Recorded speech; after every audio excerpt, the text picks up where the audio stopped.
NGO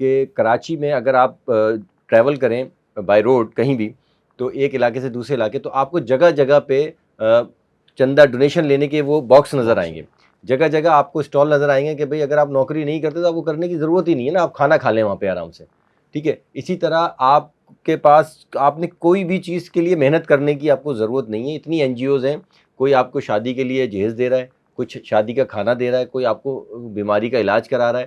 تو اس N G Os کے پاس پیسے کہاں سے آتے ہیں؟ سب سے پہلے تو مسئلہ حکومت پاکستان کا ہے کہ وہ ان این جی اوز کو دیکھیں کہ اس کے چلانے والا کون ہے، اس کا ماضی کیا رہا ہے، وہ ماضی میں کیا تھا اور اب وہ کیا ہے. تو جب تک یہ چیک اینڈ بیلنس نہیں ہوگا، جب تک آپ این جی او کو کنٹرول نہیں کر سکتے. سر کیا واقعی پاکستان میں این جی اوز جرائم میں بھی ملوث ہیں؟ دیکھیں جو اعداد و شمار ہیں، کیونکہ ظاہر بات ہے ہمارا پروگرام ہے تو ہم کسی کا نام نہیں لے سکتے، اور نہ ہم صرف یہی کہہ سکتے ہیں کہ اس وقت جو میری نظر سے، مجھے 20-25 سال اس فیلڈ میں ہو گئے ہیں کرائم رپورٹنگ کی، کئی ایسی این جی اوز ہیں، بڑے نام ہیں، کئی ایسے لوگ ہیں ان کے بڑے جن پہ الزام ہے کہ وہ بہت سارے اللیگل کام کرتے ہیں، جس میں منی لانڈرنگ ہے، جس میں بچوں کو کی اسمگلنگ ہے، جیسا کہ یہ کیس سارم برنی کا آپ کے سامنے آیا ہے. آپ کا جو پہلا سوال تھا کہ یہ کس طرح، جو آپ نے سوال کیا تھا وہ بیچ میں رہ گیا. ہوتا یہ ہے کہ آپ نے دیکھا کہ تمام این جی اوز نے اپنے آفیسز کے باہر ایک جھولا لگایا ہوا ہے ایسا ہی ہے. اور کہا کہ آپ اگر اس میں ڈال دیں بچہ، یا اگر آپ ان کی پرورش نہیں کر سکتے تو وہ آپ ہمیں دے دیں. تو یہ بچے اس کے بعد کہاں جاتے ہیں؟ یہ ایک چیک اینڈ بیلنس ہونا چاہیے کہ ایک بچہ آپ کے پاس آیا ہے تو اس کی پرورش کہاں ہو رہی ہے؟ کیا آپ کے پاس ہو رہی ہے؟ دیکھیں ڈونیشن تو آپ اپنے ادارے کے نام پہ لے رہے ہیں نا کہ ہم 100 بچوں کی پرورش کر رہے ہیں، لیکن وہ 100 بچے ہیں کہاں؟ تو یہ چیک اینڈ بیلنس نہیں ہے، جس کی وجہ سے یہ سارم برنی کا جو کیس ہوا ہے وہ ایک بچی ہے حیا، اس کو دبئی لے کے جایا گیا.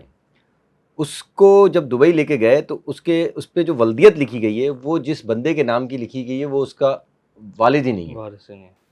اگر آپ لاوارث کا دعویٰ کر رہے ہیں تو لاوارث اس سینس میں ہے کہ آپ کو جب اس کے پیرنٹس نے مر گئے، اس کے پیرنٹس اللہ نہ کرے، یا اس کے پیرنٹس نہیں ہیں، یا آپ کو ملی ہے، تو آپ آج کل ہمارے پاس بہت سارے چیزیں ہیں، نادرہ کا ریکارڈ بھی ہے، تلاش بھی ہے، بہت ساری چیزیں، اور جو حکومتی سطح پہ بھی کام ہو رہا ہے. لیکن حکومت کو کوئی اس طرح کے بچے نہیں مل رہے ہیں، لیکن این جی او کے پاس ایسی کثیر تعداد ہے. اسی طرح آپ دیکھیں فراز، جب آپ کسی انسیڈنٹ ہوتا ہے پاکستان میں تو وہاں سب سے پہلے این جی او پہنچی ہوتی ہے، ایسا ہی.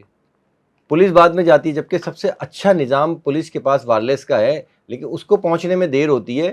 اور آپ کا تعلق بھی میڈیا سے ہے، آپ دیکھیں جتنی جلدی آپ کو ایکسیڈنٹ کی، گولی لگنے کی، قتل کی، زخمی کی آپ کو یہ دیتے ہیں جو ایمبولینسز والے ہیں، اسے پولیس نہیں دیتی. ایسا ہی. آپ کے کال کے بعد وہ پھر وہاں جا کے چیک کرتے ہیں. تو یہ ساری چیزیں اس میں ڈاؤٹ ہے، یہ ڈاؤٹ فل کیسز ہیں، اس پہ چیک اینڈ بیلنس ضروری ہے اور بہت ضروری ہے. سر جرائم کون کون سے جرائم میں ملوث ہیں یہ لوگ؟ جسم فروشی. اچھا جی کئی آپ کلفٹن تھانے جائیں، یہاں پہ کئی ایسے وہ کھلے ہوئے شیلٹر ہوم جہاں پہ کہا جاتا ہے کہ بے سہارا لڑکیاں آ جائیں یہاں پہ ہمارے پاس رہیں. گلشن میں ہیں، کئی علاقوں میں ہیں. ان علاقوں کی حدود میں جو تھانے ہیں، آپ وہاں جا کے ریکارڈ نکال لیں کہ کتنی لڑکیوں نے وہاں پہ اسٹیٹمنٹ دیا ہے اور ان کو بتایا ہے، ویڈیوز لیک ہوئی ہیں، سب چیزیں ہوئی ہیں، لیکن کارروائی نہیں ہو سکی. ظاہر بات ہے کہ یہ فائنینشلی طور پہ بہت اسٹرانگ ہوتے ہیں این جی اوز، اور ان کی تعلقات بھی بہت ہوتے ہیں سیاسی سطح پہ بھی، اور دوسرے بھی فائنینشلی طور پہ بھی بہت اسٹرانگ ہوتے ہیں. تو ان کے خلاف کارروائی کرنا اتنا آسان نہیں ہے. سر یہ این جی اوز کی ہم بات کر رہے ہیں، ہم نے دیکھا ہے کہ ہر دوسرے بندے نے ایمبولینس ایک تیار کی ہوئی ہوتی ہے اور اس کے اوپر اس نے اسپیکر میں لگایا ہوتا ہے کہ اپنا صدقہ خیرات اس میں ڈالیں. اور سر ان کا اگر بایو ڈیٹا نکالا جائے تو کرنگی کے اندر ایک کوئی گھر نکلتا ہے، اس کے اندر یہ 15-16 این جی اوز کا ایک ہی ایڈریس لکھا ہوا ہے. سر ان کے خلاف کوئی کارروائی نہیں ہے. افسوس کی بات تو یہی ہے کہ آپ دیکھیں گے جمعے کی نماز کے بعد آپ مسجد ہو، امام بارگاہ ہو، جو بھی آپ کی وہ ہے مذہبی، آپ وہاں جب باہر نکلتے ہیں تو وہ ایک پرانی سی تصویر لے کے لوگ کھڑے ہوتے ہیں کہ یہ مسجد بن رہی ہے، یہ فلانا چیز بن رہی ہے، تو یہ مردہ خانہ بن رہا ہے، تو ایمبولینس کے لیے پیسے چاہیے، فلاں گاؤں میں چاہیے، ٹھیک ہے نا. اب آپ دیکھیں نا کہ آپ 100 روپے دیتے ہیں اگر اس کو ڈونیشن، تو آپ یہاں سے 1000 میل کا فاصلہ طے کر کے اس کو چیک اینڈ بیلنس کرنے نہیں جائیں گے، اس کو دیکھنے نہیں جائیں گے کہ وہ بن رہی ہے یا نہیں بن رہی. تو جب تک یہ چیز، اس کا یہ لوگ فائدہ اٹھاتے ہیں. اسی طرح آپ خود میڈیا سے آپ کا تعلق ہے کہ ہمارے جو پاکستانی لوگ، اسپیشلی پاکستان کی میں بات کر رہا ہوں، پاکستانی لوگ جب حج اور عمرہ کرنے جاتے ہیں تو وہاں پہ بھی یہ اسی طرح کا انہوں نے اب شروع کر دیا، جس کی وجہ سے وہاں پہ بھی ہم بدنام ہوئے وہاں ہمارے ویزے لگنا مشکل ہو گئے ہیں حج اور عمرے کے، کہ لوگ یہاں سے جاتے ہیں، ٹوٹی مسجدوں کی اور زیر تعمیر مساجد کی تصاویر لے لیتے ہیں اور وہاں جا کے ڈونیشن مانگنا شروع کر دیتے ہیں، جس کی شکایت وہاں لوگوں نے کی وہاں کی گورنمنٹ سے۔ اب ظاہر بات ہے وہ پاکستان کی گورنمنٹ تو ہے نہیں کہ چھوڑ دے، تو انہوں نے پھر ان کے لیے گرفتاریاں کری ہیں، پابندی لگائی ہے، آئے دن وہ اپنے لاز چینج کرتے ہیں، کبھی کہتے ہیں فیملی کے ساتھ ویزا لگے گا، سنگل لیڈیز نہیں جا سکتی، کبھی کہتے ہیں سنگل 24 سال سے چھوٹا لڑکا نہیں جا سکتا فیملی، تو یہ وہ مجبور ہیں یہ کرنے کی، اس سے پہلے تو نہیں تھا نا یہ، اس سے پہلے تو آپ کسی کے ساتھ بھی چلے جائیں، تو یہ ساری چیزیں یہ ہم خراب کرتے ہیں، اسی لیے ہماری بدنامی ہو رہی ہے، پھر ہم کہتے ہیں کہ گرین پاسپورٹ جو ہے اس کی عزت نہیں ہے، اس وجہ سے عزت نہیں ہے، سارا کام آپ حکومت پہ نہیں ڈالیں، میں اور آپ بھی خراب ہیں۔ سر یہ جو یہاں سے نوجوان لڑکیوں کو لے جایا جاتا ہے، اگر ہم انٹیریئر سندھ کی بات کر لیں اور ساؤتھ پنجاب کی بات کر لیں، انہیں کہا جاتا ہے کہ باہر ممالک میں جابس ہیں، یہ بیوٹی پارلرز کی جاب ہے، خاص طور پہ دبئی میں، تو یہ وہاں سے جو لڑکیاں جاتی ہیں ان لڑکیوں کے ساتھ پھر کیا ہوتا ہے سر؟ سر دیکھیں، یہ آپ این جی او سے ہٹ کے کوشچن آ گیا، ٹھیک ہے نا، یہ سوشل میڈیا پہ کام زیادہ ہو رہا ہے۔ اچھا، اس میں یہ ہوتا ہے کہ ایک ایپ بنا دی جاتی ہے جس میں کہا جاتا ہے کہ بھئی ہمارے پاس جابس اویلیبل ہیں آؤٹ آف کنٹری کی، یا پاکستان میں بھی اویلیبل ہیں، آپ نے 1000 روپے دے کے آپ نے ممبر بننا ہے، اس کے بعد ہم آپ کو میسیجز کرتے رہیں گے، جو سوٹیبل جاب ہوگی اکارڈنگ ٹو یور ایجوکیشن، تو اس کے حساب سے آپ کو جاب ہم دے دیں گے، پہلی سیلری ہم لیں گے، وہ باقی سیلری آپ کنٹینیو کریں گے۔ تو لوگ یہ چیزیں اٹریکٹ کرتی ہیں لوگوں کو، اور پھر جب بے روزگار انسان ہوتا ہے تو وہ جاتا ہے، چاہتا ہے کہ میں کہیں نہ کہیں نوکری کروں۔ اب آپ جب اپنا ایکسپیرینس اس پہ شیئر کرتے ہیں نا، کہ فار ایگزامپل اگر آپ نے لڑکیوں کا سوال کیا، اگر وہ لڑکی اپنا ایکسپیرینس شو کرتی ہے کہ اسے پالر کا کام آتا ہے، یا اسے بوتیک کا کام آتا ہے، ٹھیک ہے نا، یا وہ آئی ٹی کی ایکسپرٹ ہے، تو پھر وہ اس کی پروفائل دیکھتے ہیں، اس کی پکچرز دیکھتے ہیں، اور اس کے بعد پھر وہ اس کو ایٹریکٹیو جابس کی آفر کرتے ہیں تاکہ وہ ان کے جال میں پھنس جائے۔ پھر اس کو باہر کچھ 80% ایسی لڑکیاں جن کو نہیں پتہ ہوتا کہ وہ باہر جا رہی ہیں، ان کی کیا جاب ہے، ان کو وہاں پہ کون ملے گا، لیکن جب وہ وہاں جاتی ہیں تو وہ پھنس جاتی ہیں۔ ایسے کئی کیسز ہیں جو میری نظروں سے گزرے ہیں، جن کے پیسے بھی ہو گئے اور ان کی لڑکیاں بہت مشکل سے واپس آئی ہیں، یہاں سے ان کو ٹکٹ بھیجا گیا ہے اور ٹکٹ اور پیسے بھیجے گئے ہیں، اور وہ لے کے پھر واپس پاکستان آئیں گے۔ سر این جی اوز کی بات ہو رہی ہے، این جی اوز میں یہ بھی ان کے اوپر الزام آتا ہے کہ یہ جسم فروشی میں لڑکیاں رات کو یا رات میں یا دن میں جو بھی ہے، ان کو یہ اپنے شیلٹر ہوم سے نکال کے جسم فروشی پر بھیجتے ہیں۔ میں نے آپ کو بتایا نا کہ آپ جا کے جہاں جہاں شیلٹرز ہوم ہیں وہاں جا کے آپ ایف آئی آرز دیکھ لیں، وہاں پہ ایف آئی آر درج ہیں، لیکن اسی کارروائی کیسز کی اسی کیسز کی ہیں، ساری اسی کیسز کی درج ہیں۔ کلفٹن تھانے چلے جائیں، آپ بورڈ بیسن تھانے چلے جائیں، وہاں پہ کئی ایف آئی آر ہیں درج ہیں، وہ نمبر ہیں ان کے لڑکیوں کے، ابھی بھی حیات ہیں وہ لڑکیاں جو وہاں سے بھاگی ہیں۔ جب بھاگی ہیں تو انہوں نے ریزن بتایا وہ کیوں بھاگی ہیں، ساری چیزیں، زبردستی شادیاں کروائی جاتی ہیں ان کی، بہت سارے، میں بتا رہا ہوں یہ بہت الجھاؤ ہے۔ اگر آپ اس کا پینڈورا باکس کھولنے کے لیے بیٹھیں گے تو آپ ڈیلی ایک پروگرام کریں گے اور کم ہوگا، وہ آپ اتنا ڈیٹا جمع نہیں کر سکتے۔ دوسرا، ان کے پاس ڈونیشن کہاں سے آتا ہے یہ آپ کو نہیں پتہ، یہ ہر مہینے ٹریول کرتے ہیں باہر، ایسا ہی۔ اور پھر کہتے ہیں کہ بھئی باہر فلاں شخص نے ہمیں اتنے کروڑ روپے دے دیا۔ سر یہ سارم برنی والا جو کیس ہوا ہے، اس میں وہ امریکہ میں مقیم تھے، تو امریکہ نے اس وقت کارروائی کیوں نہیں کی؟ دیکھیں، بات یہ ہے کہ امریکہ نے کارروائی اس لیے نہیں کری کہ امریکہ نے ہماری پالیسی انویسٹیگیشن کی اور ہر ملک کی پالیسی ڈیفرنٹ ہے۔ آپ اگر یورپ کی بات کریں، امریکہ کی بات کریں، تو وہ لوگ پہلے آبزرویشن کرتے ہیں، ٹھیک ہے، وہ آپ کو واچنگ لسٹ میں ڈالتے ہیں، واچنگ لسٹ میں ڈالنے کا جب آپ کے پاس تمام پروف ہو جاتے ہیں تو پھر یہ کارروائی کرتے ہیں۔ تو تمام کے تمام ثبوت یہ تھے کہ تمام جو 25 سے زائد بچیاں تھیں، یہ تمام کی تمام لڑکیاں تھیں، یہ بھی اپنے ذہن میں آپ بات رکھیے گا، اچھا، جی تمام کی تمام لڑکیاں تھیں جو کہ نومولود چھوٹی عمر کی، 1 سال 1.5 سال 2 سال، ان کو اللیگلی طور پہ یہاں سے منتقل کیا گیا، کسی کو دبئی سے آگے لندن منتقل کیا گیا، کسی کو امریکہ منتقل کیا گیا۔ تو یہ ایک پاکستانی نژاد ہے، وہاں کے امریکن شہری ہیں، انہوں نے یہ اپلیکیشن دی اور ڈیٹا پرووائڈ کیا، جس کے بعد سارم برنی صاحب کو واچ لسٹ پہ رکھا گیا۔ جب تمام پروف ثابت ہو گئے اس کے بعد وہاں پہ بھی ان سے تفتیش کی گئی، اچھا، وہاں پہ بھی تفتیش کی گئی۔ دیکھیں، ہمارے ملک کا ایک المیہ یہ بھی ہے، ایک افسوسناک بات ہے کہ جب ہمارا کوئی بھی بندہ انلیگل ایکٹیویٹیز میں ملک سے باہر پکڑا جاتا ہے تو اس کے لیے نرم گوشہ آ جاتا ہے، وہ ایک لیڈر بن جاتا ہے۔ تو اس کی ایک وجہ یہ بھی ہو سکتی ہے، لیکن بہرحال آج ان کو عدالت میں پیش کیا ہے سارم برنی کو، اور ان سے تفتیش بھی کی جا رہی ہے، ان سے تمام چیزیں مانگی جا رہی ہیں۔ تو اب دیکھیں آگے کیا چیزیں سامنے آتی ہیں. 25 بچیوں کا کیس ہے, یقیناً کوئی نہ کوئی سامنے آئے گا. جتنا بڑا کیس ہے وہ کوئی نہ کوئی چیز ایسی ابھی آپ کو آئندہ آنے والے دنوں میں نظر آئے گی کہ بہت سارے لوگ سامنے آئیں گے. سر یہ بچیاں وہاں جا کے کرتے کیا ان بچیوں کے, چھوٹی چھوٹی سی بچیوں؟ دیکھیں یہ تو تفتیش کے بعد جو کیس چل رہا ہے وہی پتہ چلے گا کہ وہ کیوں بیچی جاتی ہیں, وہاں پہ کیوں دی جاتی ہیں, اس کے بدلے کتنا ڈونیشن لیا جاتا ہے, اس کی شرعی حیثیت کیا ہے. دیکھیں اس کا سب سے مین مسئلہ یہ ہے کہ آپ کو یہ دیکھنا ہے کہ اس بچیوں کی یا بچہ جو بھی ہے اس کی شرعی حیثیت کیا ہے. دیکھیں شرع میں اس قسم کی کوئی بھی گنجائش نہیں ہے. یہ آپ ذرا ذہن میں رکھیں کہ ہمارے اسلام میں اس کی کوئی گنجائش نہیں, کیونکہ ہمارے اسلام میں باؤنڈریز ہیں, ٹھیک ہے نا, کہ ہم نے محرم نامحرم کا فرق ہمارے اسلام میں بہت ہے. اگر یہ ختم ہو جائے تو ہماری لائف بھی یورپ کی طرح ہو جائے گی. یورپ میں اس کا کوئی فرق نہیں ہے, ٹھیک ہے نا. آپ کچھ بھی ہو جائے, آپ ایک لے پالک بچے کو یا بچی کو جائیداد میں حصہ نہیں دے سکتے. کچھ بالکل ایسے ہی. ٹھیک ہے, آپ اگر کوئی بچہ پال لیں اور وہ کوئی خاتون ایک لڑکا لے کے پالتی ہیں بچہ, وہ جب بالغ ہو جاتا ہے تو وہ اس کے ساتھ نہیں لیٹ سکتی, چاہے وہ ماں کی حیثیت سے اس نے پالا ہے. شرع ہماری اس کی اجازت نہیں دیتی ہے. تو یہ تو بہت پنڈورا باکس کھلے گا تو آپ کے سامنے بہت ساری چیزیں آئیں گی. سر امریکہ انوالو ہوا ہے, امریکن ایجنسی انوالو ہوئی ہے, کچھ نہ کچھ تو ہے. آپ کو کیا لگتا ہے کہ سارم برنی کو بچا پائیں گے یہاں کے لوگ؟ پاکستان میں آپ مجھے بتائیں پاکستان میں سزا کسے ہوئی ہے؟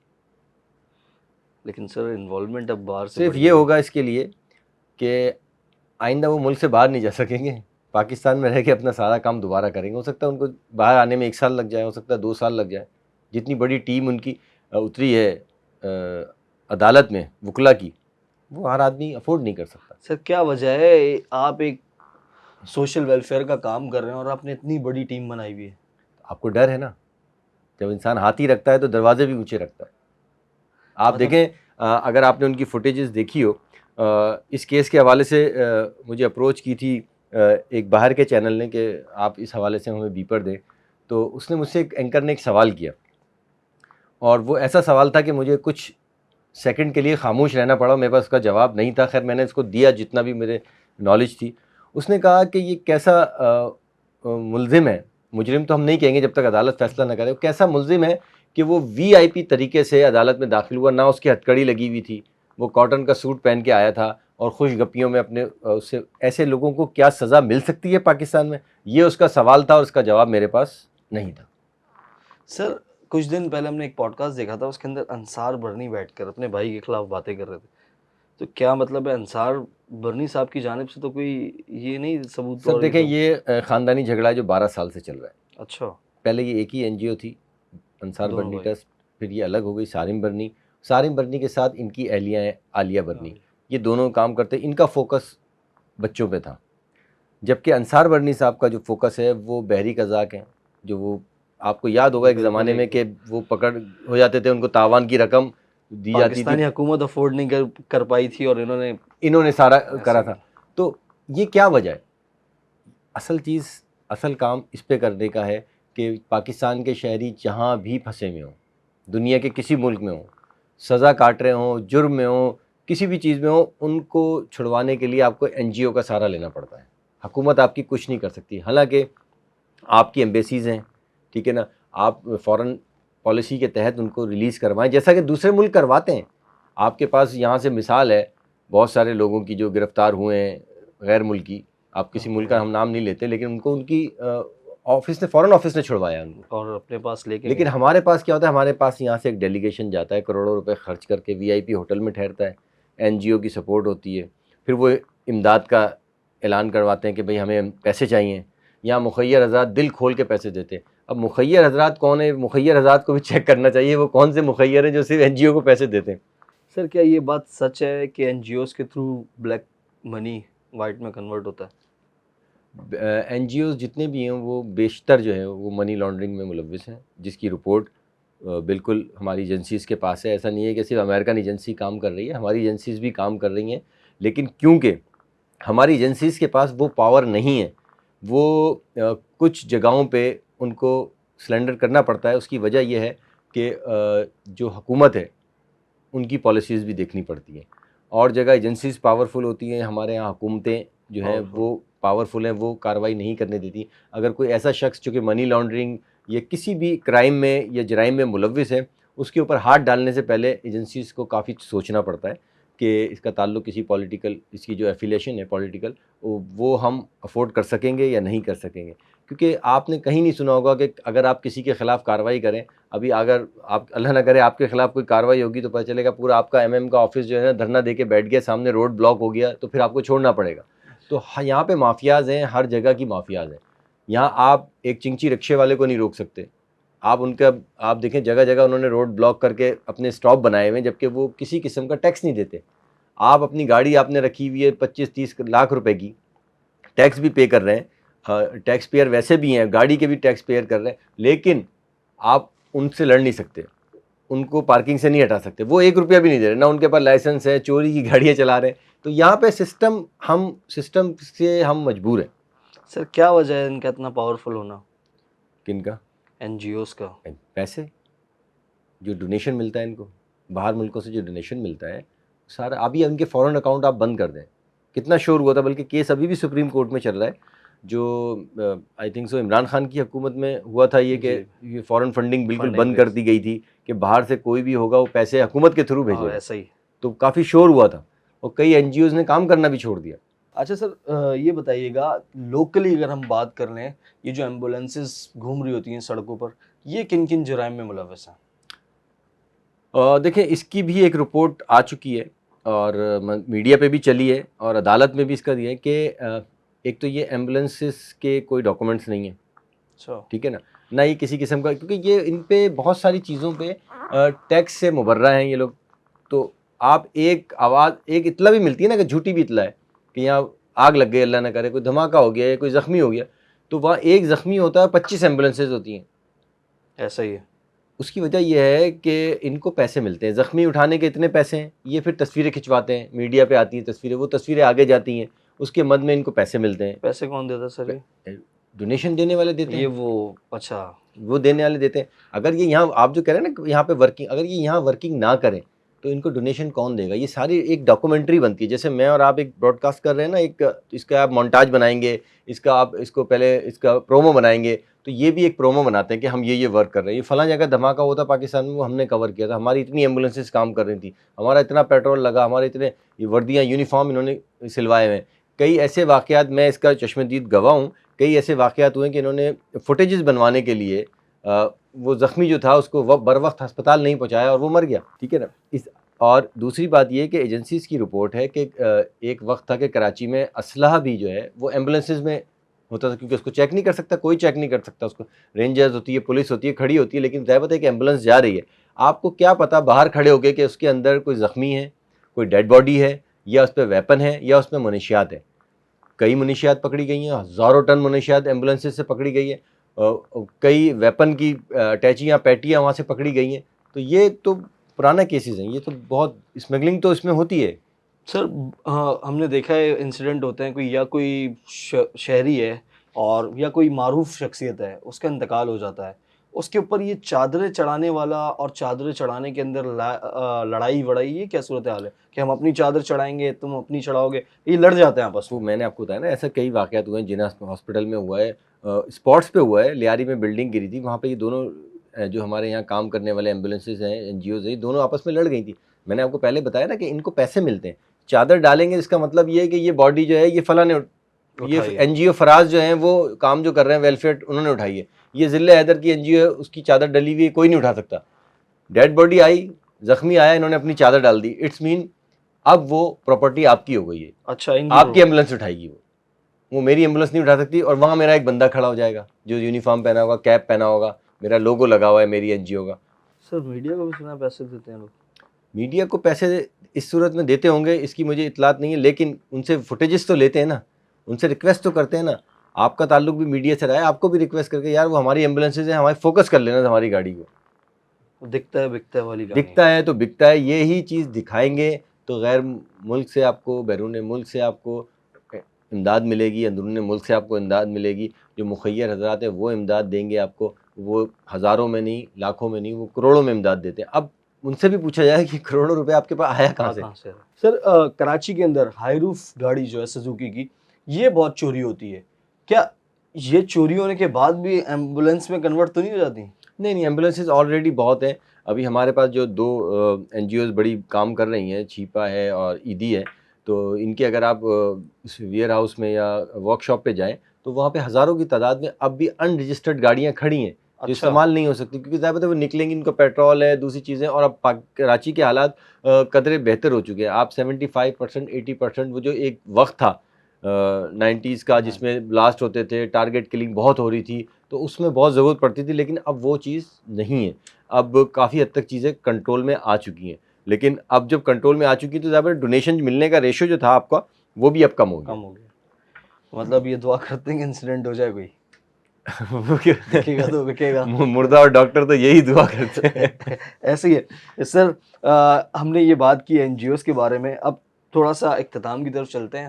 یہ بتائیں کہ سر ان کی چیک اینڈ بیلنس کیسے کی جا سکتی ہے، ان کو وہ بولتے ہیں نا احتساب کے دائرے میں کیسے لایا جا سکتا ہے؟ اس طرح کے 2-4 واقعات اور ہو جائیں تو یہ تمام کے تمام جو ہے وہ اسٹریم لائن میں آ جائیں گے. لیکن یہ میں آپ کو بتا دوں 3,500 سے زائد NGOs ہیں جن کی رجسٹریشن کا کام شروع ہو گیا. کچھ اب تک اپنے ڈاکومنٹ نہیں دے سکی ہیں، لیکن یہ جو کراچی ہے، لاہور ہے، اسلام آباد ہے، جو بڑے شہر ہیں وہاں پہ تو ان کا چیک اینڈ بیلنس آپ کر سکتے ہیں، ان کی رجسٹریشن بھی چیک کر سکتے ہیں، ان کے اکاؤنٹ اب پراپر چیک ہو رہے ہیں.